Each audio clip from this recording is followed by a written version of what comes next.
enjoy my last video. It was a top 5 video, first time I ever did such one of those things. Let me do another one. Here are the 5 most influential shmups that I have in my collection for me personally. So first up is Tempest 2000 on the Atari Jaguar. I see people rolling their eyes already and telling me, well, that's not a shmup. Well, it is a shooter game, even if it is a tunnel shooter game. As you know or may not know, I got a Jaguar practically for free in 1997 or 8. And in the years that followed, I ordered online Jaguar games on eBay from the United States, but also from the UK. I don't exactly remember where this came from. But back in those days, it was pre-PayPal, so I actually had to go to the bank, trade Belgian francs into dollars, told them like I need $15, and then they would tell me, well, that's 600 Belgian francs, so you can come and pick them up next week. Then I had to send an envelope with those dollars to the United States, and then like a month later or something, you get your game. In this case, the lovely Tempest 2000. Even comes in its original baggie. This game, if you've not played it, is the reason to own an Atari Jaguar. Well, it has also been ported to the PlayStation PC. I even believe the Saturn as well. But it's just a fantastic game, and it plays lovely. And it really shows what this Jaguar was capable of if somebody, a decent developer, would have given it time, like Jeff Minter, who made Tempest 2000. It's a really classic arcadey shooter, but modernized with techno music and lovely graphics. And this is actually the game that set me on the path of becoming a shooter addict, my most favorite genre. Then on the 4th place is Truxton for the Mega Drive, Tatsujin in Japanese. I also have a loose, it's right here because I'm playing it, Japanese card. I obtained this game, I believe, in 2005. My wife, she studied Russian, my girlfriend at the time, and I went to visit her for 2 weeks. And there was actually a Sega store in Irkutsk, Siberia. It was all bootleg, of course, but it rejuvenated my interest for the Mega Drive, and I bought several titles there, like more expensive titles, like I remember picking up Castlevania, Alien Soldier. What else did I pick up? Zombies Ate My Neighbors, like bootleg cards. It was really funny, like when you bought a bootleg card, they first tested it if the card actually worked. And sometimes, like once upon a time, I picked out a Musha card and they tested it and it didn't work, like so they really had limited stock, and even then they still had to test if their bootlegs worked. Sunset Riders also, I picked that up. So when I got back from Siberia, every Friday I went back to my parents' house from university, and on the way home was a thrift store. And back in 2005, 4 or 5, I don't remember, 2004 or 5, anyway, it doesn't matter, they would bundle up a system with like 5 or 6 of these games for 12 euros. So each week, each Friday when I went there, like around 4 or 5 o'clock in the afternoon, there would still be at least one Sega or Nintendo left, and you could just scoop it up, go home and play those games. I even asked the ladies, like, can I leave this? After a while I asked the ladies, like, can I leave the system here because I already have 4 Mega Drives at home or something. So it was an interesting time, like nobody really wanted it, so it was still there at Friday 5 in the afternoon. And I got a lot of good games back in those days, but one of the games that I also got was Truxton. Aside from the beautiful cover art, it's an excellent shooter. It has really great music. It's really classical themed, like spaceship shooter, three types of weapons, like super basic shoot 'em up, but it does everything perfect.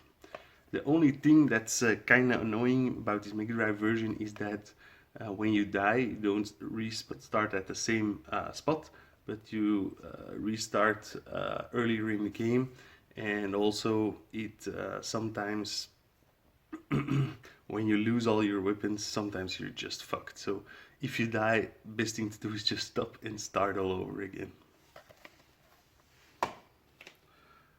On the third place is Dodonpachi.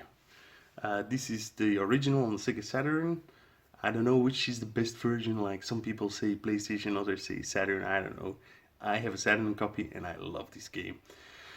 You all know Cave, very famous for its bullet hell shooters. Well, in the early days, this is from 1995, I believe. Yeah, 1995.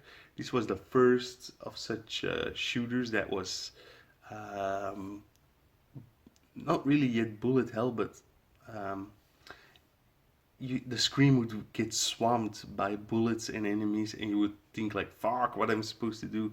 This is one of the first games that did that right, or did that.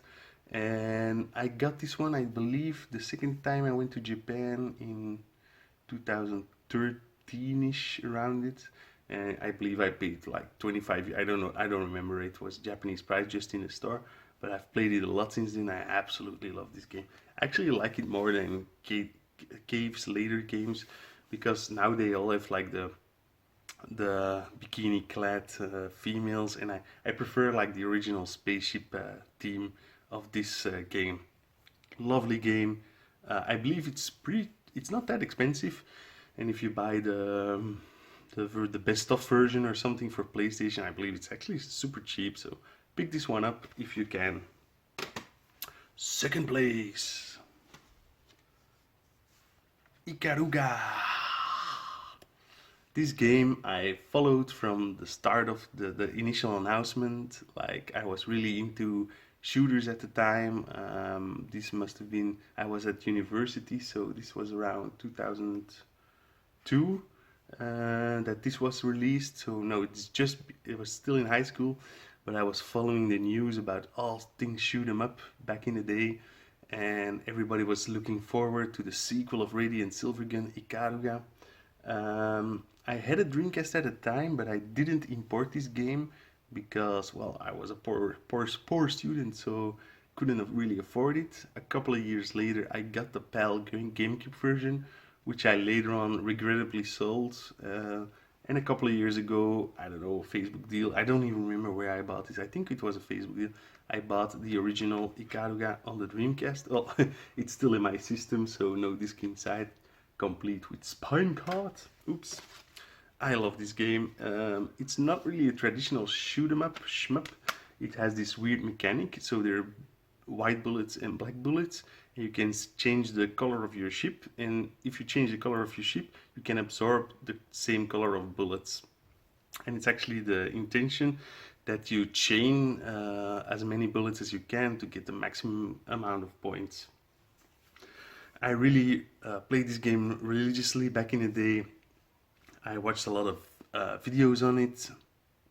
This was before YouTube, so you really had to download like somebody made a DVD with a super play and they ripped it, and I had to download the videos, like things like that, so that you would learn the best patterns how to play Ikaruga. Yeah, I tried to add my scores on the leaderboards on the GameCube version, but I just sucked way too bad. But it's still an all-time favorite of mine. It's a beautiful game.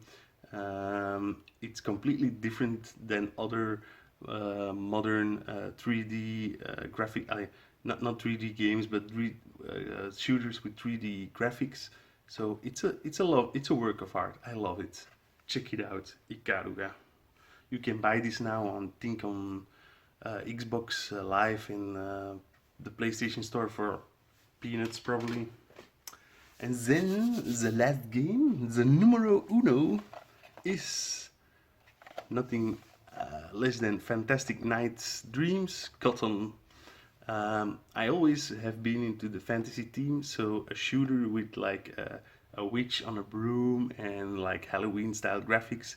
It really fancied my interest. I was an avid Neo Geo Pocket gamer and collector back when the system was new. So I actually bought it on release, bought pretty much all the launch games, and then it kind of dried up. Not a lot of other things were released. You had you had Metal Slug 1 and 2, you had Dark Arms, but most of the other games were all fighters. So I was pretty happy when they announced Cotton. This is already at the end of the Neo Geo Pocket's very short lifespan. Um, so I think I got it the year after for my birthday. I asked my mom, "Can I import this?" And I imported it together with Cool Borders for the Neo Geo Pocket. And back then, this is a year after its release, the Asian version, so the English version, with the plastic clamshell was already impossible to find. So I imported this Japanese version because it was cheaper, and boy did I play the hell out of this game. It's just a classical, this is actually the only side-scrolling shooter in my top 5, but it's a really fun one. I have the sequel on the Saturn, I have a SNES game, a, a Cotton game on the SNES, Cotton 100%. There's another Saturn game, I believe, and another PC Engine game, of course, and of course Panorama Cotton on the Mega Drive. But the original, I think it's still the most fun game. This one is actually not the best version because there are some bugs in it, like graphical glitches. They had to rush it out to release it, of course, because the Neo Geo Pocket was already at the end of its life. It was also one of the few third-party games by Success. They also released Othello, I believe, and Go. I believe they released 3 games for the Neo Geo Pocket, and I love me some Cotton. An excellent shoot 'em up, graphical, nice history, and a lovely series. So I hope you enjoyed this top 5 of my most favorite, most influential, shmups on my life. Yeah, I'll see you guys later. Maybe I'll do another top 5. Bye. Subscribe, comment, like, and what are your 5 favorites or 5 most influential shoot 'em ups? Leave a comment down below.